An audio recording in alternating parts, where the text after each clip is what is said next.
बोले साचे दरबार की जय। जागदियां जोतां वाली माता तेरे सदा ही जय।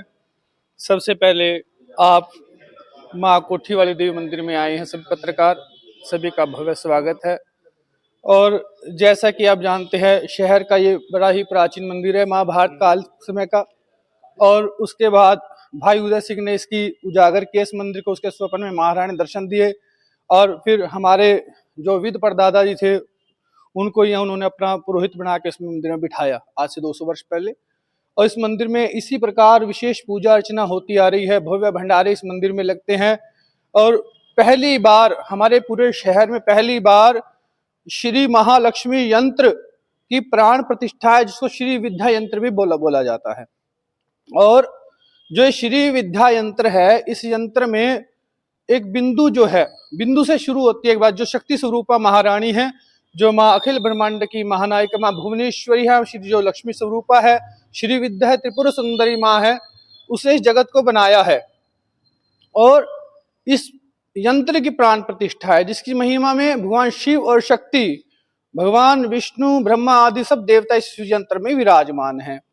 और जो ये यंत्र है, इसकी प्राण प्रतिष्ठा दिनांक 19 जनवरी 2026 से लेकर और 23 जनवरी 2026 तक इसके कार्यक्रम रहेगा। और इस कार्यक्रम में प्रातः 7 बजे से लेकर और 12 बजे तक विशेष पूजा अर्चना अनुष्ठान चलेगा, जो कि हमारे 12 ब्राह्मणों के द्वारा ये कार्यक्रम रहेगा, जिसमें 2.25 लाख मंत्र पाठ होगा। और उसके बाद ये कार्यक्रम में सायं 3 बजे से लेकर और 6 बजे तक विशेष महायज्ञ जो ललिता सहस्र नाम से किया जाएगा। और ललिता सहस्र नाम का बहुत महत्व है सुनने का और यज्ञ करने का। और इस यज्ञ में जो भी भगत, हमारे शहर के भगत जिसमें भाग लेंगे, उन भक्तों को विशेष कृपा प्राप्ति होगी, मंत्रों के सुनने से, बैठने से और आहुतियां डालने से। और इस यज्ञ में अर्थ, काम, मोक्ष सबकी प्राप्ति होगी। और इस यंत्र की साधना, पूजा अर्चना जो भी व्यक्ति करेगा माई के मंदिर में आके, उसको भी विशेष कामना सिद्धि शीघ्र प्राप्त होगी। और इसमें जो कार्यक्रम है हमारा आगे, शोभा यात्रा का कार्यक्रम है, जो कि हमारा 22 तारीख को बड़े हर्षोल्लास से सभी भक्तों के सहयोग से निकाली जाएगी। और ये कार्यक्रम हमारे मंदिर से पेवा चौक से पुराने बस स्टैंड और छात्रावास रोड होते हुए, तहसील रोड होते हुए फिर मंदिर में आगमन होगी। और उसके बाद फिर भव्य भंडारे का आयोजन यहाँ किया गया है सभी भक्तों के लिए। जो भी भगत इस यात्रा में थक के आएंगे वो अपना प्रसाद ग्रहण करेंगे। और उसके बाद अगले दिन 23 तारीख को यंत्र की प्राण प्रतिष्ठा होगी। उस यंत्र में पूर्व पंच धातु से स्वर्ण आदि रख के उसकी प्राण प्रतिष्ठा करके और फिर पूर्ण आहुति की जाएगी इस यज्ञ की। फिर भंडारे का आयोजन है। पहली बार कैथल में ऐसा यज्ञ और यंत्र की स्थापना हुई है। पत्रकार बंधु, ये कैथल में ही पूरे हरियाणा और पंजाब में आप किसी भी मंदिर में नहीं देखेंगे इस प्रकार का यंत्र। ये कैथल में कोठीवाल देवी मंदिर पहली बार यही स्थापना है, अन्य किसी मंदिर में नहीं है। तो अगर श्री विद्या यंत्र की बात करें तो ऐसा क्या ये यंत्र है, किस तरह से इसका फायदा क्या होगा? इस यंत्र का विशेष फायदा तो ये है कि ये शिव और शक्ति का स्वरूप है। और इसकी साधना करने से, माथा टेकने से और नित्य पूजा अर्चना करने से सुख और समृद्धि की प्राप्ति होती है।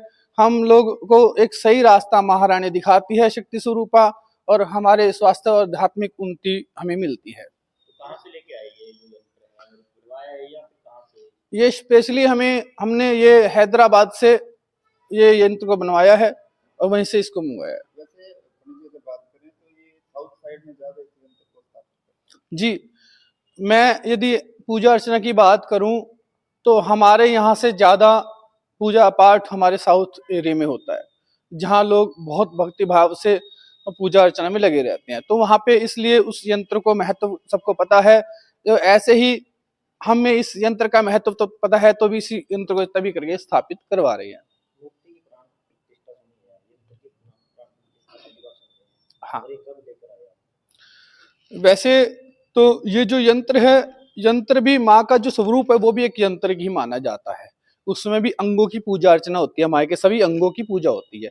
इसी प्रकार इस यंत्र में सर्व शक्तियां इसमें विराजमान होती हैं, तभी इसकी अलग अलग शक्तियों से 1000 नामों से पूजन अर्चन उस यंत्र में होता है। जैसे ऊपर बिंदु, उसके बाद त्रिकोण, उसके बाद 6 पत्तियां, उसके बाद 8 पत्तियां, फिर 16 पत्तियां, ऐसे विशेष 16 पूजा और ये सारी पूजा इसमें विशेष रूप से की जाती है। एक एक पत्ती में 1000 नामों से पूजा अर्चना का महत्व है हमारे शास्त्रों में। यज्ञ का समय नित्य जो है हमारा 3 बजे से लेकर और सायं 6 बजे तक यज्ञ का समय रहेगा। उसके बाद विशेष महाआरती का आयोजन किया जाएगा। तो क्या अपील शहरवासियों से, तमाम लोगों से? मैं सभी शहरवासियों से एक ही अपील करना चाहूंगा कि सभी शहरवासी इस यज्ञ में शामिल हो। हमने जो भी इस यज्ञ में रखा है बहुत एक मात्र सा खर्चा रखा है, जो कि हर व्यक्ति इस यज्ञ में बैठ सके। मात्र 1100 रुपये इसमें रखा है, ज्यादा नहीं है। जिससे भी उसमें घी सामग्री और फल फूल, किसी व्यक्ति को यहाँ किसी यजमान कुछ लेके भी नहीं आना, उस सब हमारे मंदिर से व्यवस्था की जाएगी सारी। हाँ, ये भोग नित्य माई का भोग बनेगा इसमें, जो कि कभी खीर का, कभी हलवे का, अलग अलग रोज भोग बनेगा माँ का।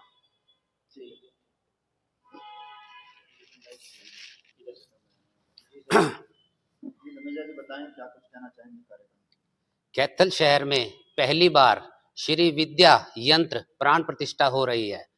मैं आप सभी के चैनल के माध्यम से ये बताना चाह रहा हूँ कि जो भी भाई एक मंत्रों में विश्वास रखता है तो 2.25 लाख मंत्र का उच्चारण होगा। उसमें यंत्रों में प्राण प्रतिष्ठा डाली जाएगी। उसके बाद यहाँ पर मंदिर में स्थापित होगा और 51 यजमान यहाँ पर बैठ सकते हैं। और आपके चैनल के माध्यम से ये भी कहना चाहूँगा कि जो भी भाई यजमान बनना चाहता है वो हमारे पंडित जी से आके संपर्क करे। उसमें हमारे जो नित्य यंत्र पूजन का समय है सुबह 7 बजे से 12 बजे तक, और नित्य महायज्ञ है जो 3 बजे से 6 बजे तक, और नित्य महाआरती बीच में मैं बताऊंगा कि नित्य महाआरती इसमें आप सभी आए। नित्य महाआरती साय 6:15 बजे से 7 बजे तक है। तो आप सभी सादर आमंत्रित है, आप जरूर आए। देखिए, हमारे जो यहाँ के महंत हैं विनायक भारद्वाज जी और महेश धमीजा भैया ने अभी आपको बताया ही है। जो हमारा ये मंदिर है सिद्धपीठ मां मनसा देवी मंदिर, जो छोटी देवी के नाम से प्रसिद्ध है, उसके अंदर 19 जनवरी से लेकर 23 जनवरी तक 5 दिवसीय महायज्ञ का आयोजन किया जा रहा है। जिसके अंदर जो हमारे यजमान है 51 बनेंगे, वो परिवार सहित आए और इस यज्ञ के अंदर भाग लें और पुण्य के साक्षी बने। और हमारी जो यहाँ की माता रानी है उन पे भक्तों की विशेष कृपा रहती है माता रानी की। तो हम पूरे शहरवासियों से अपील करते हैं, जो शोभा यात्रा 22 तारीख की है, जो 5 दिन का कार्यक्रम है, सभी शहरवासी इस कार्यक्रम में भाग लें, शोभा यात्रा में भाग लें, महायज्ञ में भाग लें और माता रानी की कृपा प्राप्त करें। बोल साचे दरबार की जय। बोल साचे दरबार की जय।